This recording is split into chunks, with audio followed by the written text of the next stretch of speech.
요한복음은 표적의 책이라고 말씀을 드렸었죠.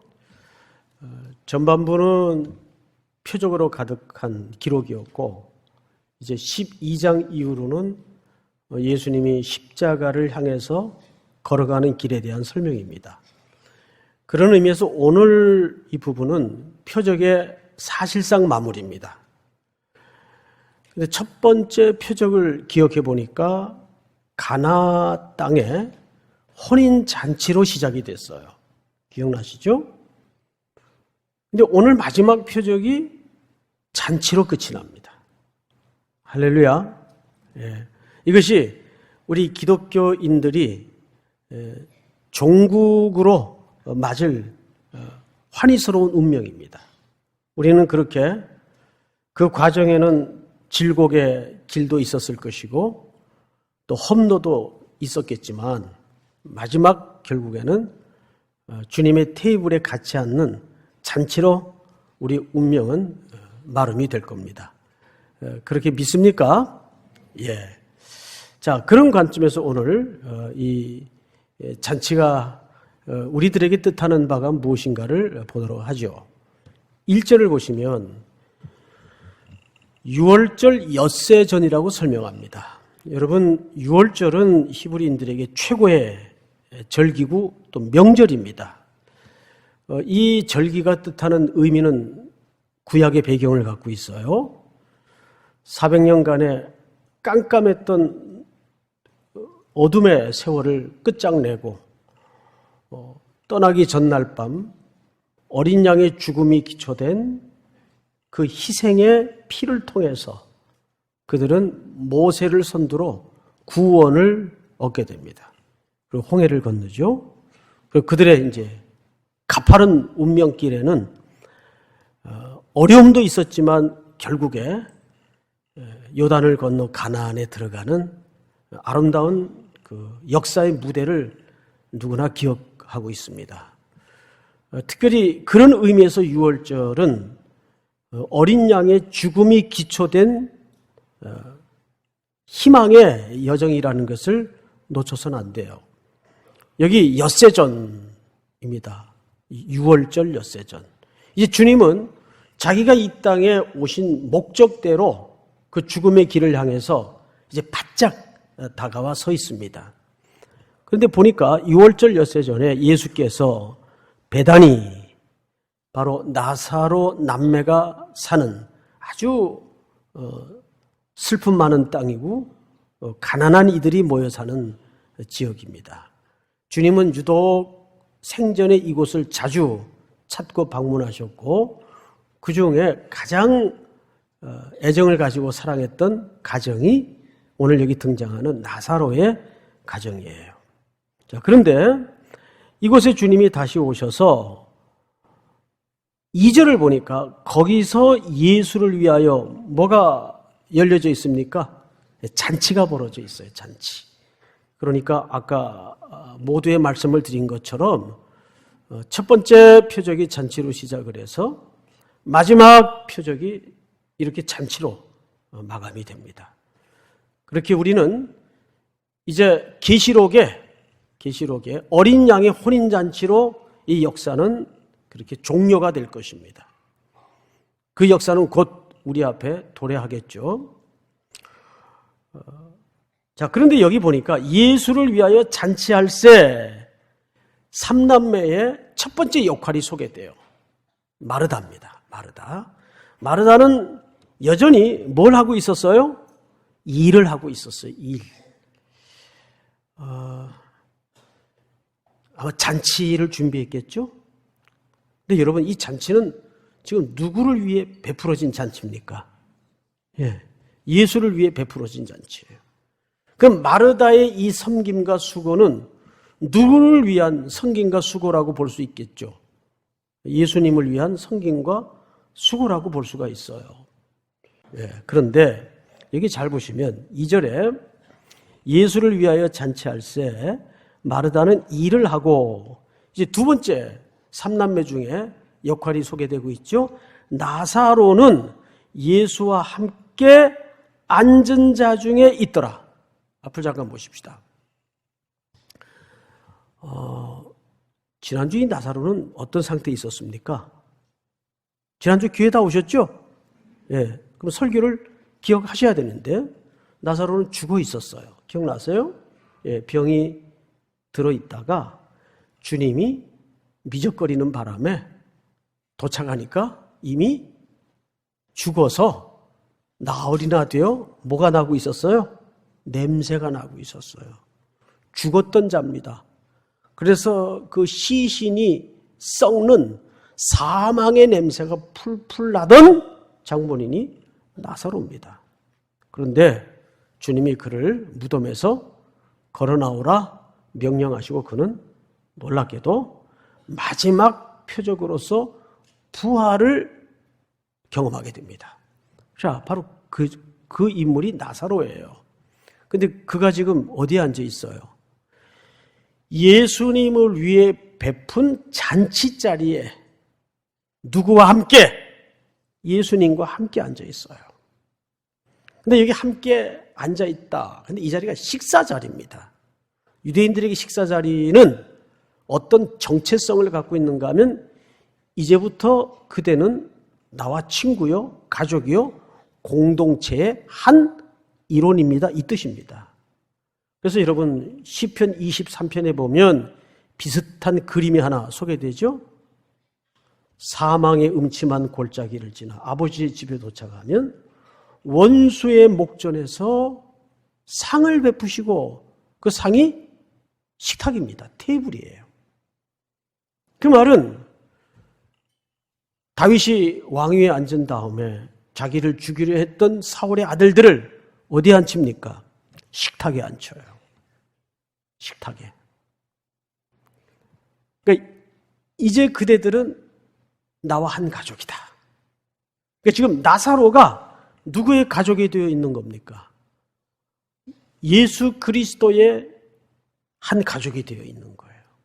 어제까지만 해도 죽어서 냄새가 나던 사망이 왕노릇하던 인생이었어요. 그런데 주님께서 그 사망을 끝장내시고 사망을 부셔버리고 이제 잔치자리에 앉히셔서 그 잔치를 향유하고 공유하고 있어요. 누구의 그림이에요? 여러분들이 지금 이 이야기를 그런 표정으로 들어서는 안 돼요. 이건 놀라운 구원의 그림을 설명하고 있는 거예요. 우리가 주님의 구원하심이 없었다면 바로 지금 사망이 왕노릇하는 그 자리에 앉아 있었을 뻔했던 인물들입니다. 근데 지금 예배의 자리에, 생명의 자리에 주님의 초대로 앉아 있는 거예요. 할렐루야. 자, 그런데 이제 그 다음 그림을 한번 보십시다. 세 번째 역할입니다. 마르다의 역할, 나사로의 역할, 그리고 이제 세 번째 역할을 소개받습니다. 3절을 중요하니까 한번 우리 찬양대원들만 한번 같이 읽을까요? 시작! 마리아는 지극히 비싼 향유 곧 순전한 나드 한 근을 가져다가 예수의 발에 붓고 자기 머리털로 그의 발을 닦으니 향유 냄새가 집에 가득하더라. 오늘 본론입니다. 중요하겠죠? 자, 여기 우선 향유 그리고 곧 순전한 나드 한 근이라 그랬어요. 무게 단위를 썼네요. 근데 이게 어느 정도의 당대 값어치를 얘기하는지 아직 요한은 소개하지 않았어요. 그런데 바로 이어서 4절에 보니까 제자 중 하나로서 예수를 잡아줄 가롯 유다가 발언을 합니다. 그 발언의 내용을 좀 들어보십시오. 이 향유를 어찌하여 300데나리온에 팔아? 자, 앞을 잠깐 보십시다. 그러니까 악인도 역할이 다 있어요. 금방 그 사이에 뭘 놨나요? 계산기를 두드려 보니까 저거 팔면 당대 얼마 값어치입니까? 300데나리온이에요. 그러면 지금 뭐 원 단위를 쓰는 또 달러를 쓰는 우리 입장에서는 이 300데나리온의 그 분량이 감이 잘 안 잡힐 테니까 당대 문화 개념에서 설명을 좀 드릴게요. 하루 노동자들이 죽어라고 일해서 받는 품삯이 1데나리온입니다. 그러면 1년 내내 명절 안 쉬고 안식일 안 쉬고 매일 일해서 안 먹고 안 쓰고 안 입고 모아도 365데나리온이에요. 그러면 이 당시 사람들에게 반드시 쉬어야 되는 날은 안식일. 52주는 쉬었을 거 아니에요. 어쨌든 1년에. 7일 단위로 하루를 쉰다면, 자, 그러면 이 사람들도 당연히 우리네들처럼 명절이 있었을까요? 없었을까요? 당연히 있었겠죠. 명절 끼고 어쩌고 저쩌고 하면 300데나리온이면 어느 정도 분량입니까? 노동자가 1년 동안 매일 일해서 안식일 빼고 명절 빼고 매일 일해서 안 먹고 안 입고 안 쓰고 모아도 시원찮을 액수예요. 그 정도 액수에 해당하는 향유를 이 가난한 남매의 집에서 특별히 마리아가 모아두었던 것을 예수님 발에다가 부어버립니다. 자, 여기 큰 메시지가 있어요. 우선 당시 발을 닦는 신부는 종들밖에 없어요. 그러면 스스로 마리아는 예수님의 뭘로 자기 자신을 자리매김한 겁니까? 종의 신분으로 자리매김을 한 거예요. 게다가 여인들에게 이 머리카락은 신체 중에 가장 고귀한 부분입니다. 그러니까 자기의 가장 고귀한 것을 스스로 종의 신분으로 내려앉아서 그거를 예수님의 발을 닦고 있는 거예요. 모두를 부어서. 이게 뭘까요, 도대체? 이때 가룟 유다가 나섭니다. 야, 이 사람들아, 그거를 팔아서 300데나리온에 해당하는 사람들을, 가난한 사람들을 도와주었으면 더 좋을 뻔했는데, 그럼 무슨 말을 고담했을까요? 왜 이렇게 쓸데없는 짓을 하고 낭비를 하느냐? 굉장히 절약정신과 검소함과 이런 거를 강조하는 줄 알았는데 요한이 성령의 감동을 받아서 가룟 유다의 동기를 들통을 냅니다. 5절을 다 같이 읽겠습니다. 6절을 다 같이 시작. 이렇게 말함은 가난한 자들을 생각함이 아니요 그는 도둑이라 돈꾀를 맞고 거기 넣는 것을 훔쳐 가미러라. 정확하게 도둑놈입니다. 그러니까 이거를 헬라 시제 그대로 읽으면 다시 한번 제가 읽어볼게요. 헬라 시제대로 이렇게 말하면 가난한 자들을 생각함이 아니요 그는 도둑이라 돈꾀를 맞고 거기에 넣는 것을 늘 훔쳐가곤 했다. 지금도 진행 중이에요. 항상 그는 회계를 감당하고 있었기 때문에 삥땅을 친 거예요. 삥땅을. 요즘 삥땅이라는 말 안 쓴가요? 네. 이게 굉장히 시장 언어인데 문제는 이제 시장 언어가 중요한 게 아니고 이걸 뭐라 그러냐면 거룩한 낭비라 그래요. 항상 거룩한 낭비는 언제 발생합니까? 우리 신앙의 영역 속에 거룩한 낭비가 있어요, 없어요? 늘 있어야 합니다. 자, 선교. 세상 사람들이 볼 때는 가장 덜 떨어진 일을 갖고 한심한 일 같아요. 저 금쪽 같은 휴가를 왜 저 험제가 다 쓰고 오나? 근데 교회가 돈 대주는 것도 아닌데. 그 사람들 시선에서 볼 때는 뭐예요? 그냥 낭비하는 거예요. 쓸데없는 짓이고. 근데 우리 시각에서 볼 때는 이걸 거룩한 낭비라 그래요. 야, 말은 잘 만든다. 아니요. 말은 잘 만드는 게 아니라 이런 거룩한 낭비가 언제 일어나냐 그걸 잘 생각하셔야 돼요. 절대적인 가치에 눈이 떠졌을 때 지금까지 붙들고 있던 것들이 어느 날 다 놔져버려요. 여러분, 예수를 만난다는 건 이런 겁니다.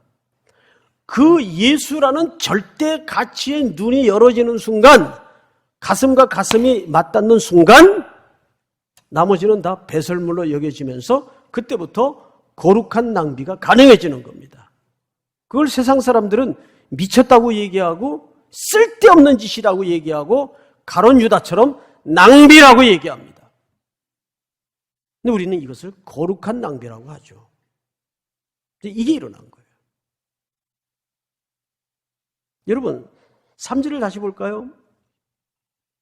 마리아는 지극히 비싼 향유 곧 순전한 나드 한 근을 가져다가 예수의 발에 붓고 자기의 머리털로 그의 발을 닦으니.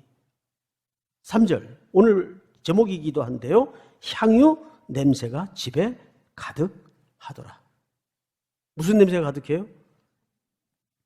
마리아의 헌신의 절정인 그 기름 부었던 향유 냄새가 온 집안에 진동하기 시작해요. 근데 여러분, 한 장만 앞으로 넘겨서 11장 39절을 봅시다. 전체가 한번 같이 읽어볼까요? 11장 39절 시작. 예수께서 이르시되 돌을 옮겨 놓으라 하시니 그 죽은 자의 눈이 마르다가 이르되 주여 죽은 지가 나흘이 되었음에 벌써 냄새가 나나이다. 자, 무슨 냄새가 나고 있었어요? 사망의 냄새로 진동하던 곳이었어요. 근데 지금은 이 온 집안에 무슨 냄새가 가득해요? 향유내음이 가득해요. 할렐루야. 무엇이 이런 역사적 반전을 가져왔을까요? 복음이 능력입니다. 예수의 부활의 권능입니다. 믿으십니까? 우리가 지금 어디에 있었어요, 원래? 사망의 왕노릇하던 죽음의 냄새가 가득한 현장에 그 메커니즘 속에 썩은 냄새가 풀풀 나는데 잉여인간 쪽에 안 서려고 무한 경쟁 속에 매달려서 질주를 하던 사람들이었어요. 요즘 저녁마다 신명기 강해를 합니다. 신명기 강해는 가난한 이웃에 대한 죽어가는 영혼들에 대한 자비를 개인에게 맡기지 말고 공동체가 제도적으로 시스템적으로 책임져라는 명령을 합니다. 아주 중요한 명령이에요. 자, 요즘 우리 사회에 가장 절박한 화두가 뭔지 아세요? 매주 얼마나 생전에 듣도 보도 못한 사건과 사고들이 많이 터집니까? 야, 어떻게 세상에 이런 일이 있을 수 있나? 그 사망의 냄새로 진동을 해요. 포털 사이트를 안 볼래 안 볼 수가 없잖아요. 근데 이 시대에 가장 절박한 사망이 왕노릇하는 질병이 뭡니까? 우울증이에요. 여러분, 지금 이 시대는 우울증이라는 병을 개인의 나약함으로만 치부하기에는 이젠 사회적인 문제가 돼 있어요. 그만큼 오랜 세월 이 사회는 골아왔고 병들어왔고 이젠 그게 전체적인 사회의 분위기로 자리매김을 했어요. 그런데 대고 그건 네가 약해서 그래. 네가 심리적으로 병이 들어서 그래. 그래서는 안 됩니다. 그게 바로 이 사망이 왕노릇하는 지금 세상입니다. 이거를 치유할 수 있는 방법은 복음의 메시지밖에 없어요. 복음은 이 사회, 교회에 뭘 지금 명령하고 있는가? 거기에 우리가 복음적 대안을 가져야 된다는 거죠. 지금 예수님과 함께 어제까지 죽음의 냄새 속에 썩어가던 한 영혼이 새로운 생명을 얻어서 예수님과 이 잔치 자리를 공유하고 있다는 사실이에요. 그래도 희망은 복음밖에 없다는 사실을 설명하고 있는 거예요. 믿습니까? 자, 성경을 또 보십시다. 4절, 제자 중 하나로서 예수를 잡아줄 가룟 유다가 말합니다. 이 향유를 어찌하여 300데나리온에 팔아 가난한 자들에게 주지 아니하였느냐? 하니. 여러분, 이 의도는 우리가 밝혔어요. 도둑의 심부라는 의도를 우리가 성경을 통해서 확인했습니다. 근데 여기 아주 절묘한 대비를 하나 발견해야 됩니다. 이 행위를 예수님은 7절 이렇게 평가합니다. 예수께서 이르시되 그를 가만두어 나의 장래할 날을 위하여 그것을 간직하게 하라. 이거 누구 보고 한 얘기냐면 지금 자기의 전 존재를 부어서 예수님의 절대적 가치 앞에 모든 걸 헌신하고 있는, 감사를 고백하고 있는 마리아에게 하는 얘기예요. 자, 그러면 유다와 마리아를 비교해 보자고요. 같은 예수님을 놓고 유다는 예수님을 넘겨줄 준비를 하고 마리아는 예수님의 해석대로 무슨 준비를 하고 있다고요? 장례를 준비하고 있다고요. 이 장례는 뭘 얘기할까요? 이제 곧 십자가에 죽으실 예수님의 구속의 사건을 얘기하는 거예요. 오늘 이 본문에는 나와 있지 않지만 마가나 마태 기자는 생략하지 않은 본문 하나가 있어요. 읽어드릴 테니까 들어보세요.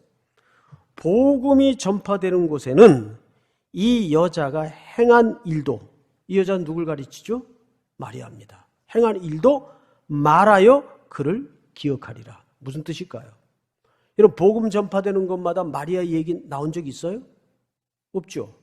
여기는 무슨 얘기예요? 마태도 이 이야기를 했고 마가도 이 이야기를 했어요. 이것은 마리아라는 한 개인의 퍼스널리티를 얘기하는 것이 아니라 이것은 마리아가 여기서 말하고 있는 십자가를 향한 준비를 얘기하는 거예요.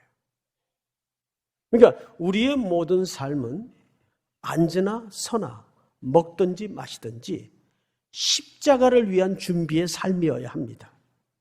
믿으십니까? 그것이 우리가 이 시대에 부여받은 사명이에요. 우리 삶의 기초예요. 먹든지 마시든지 무엇을 하든지 십자가를 위하여 걸어가는 삶.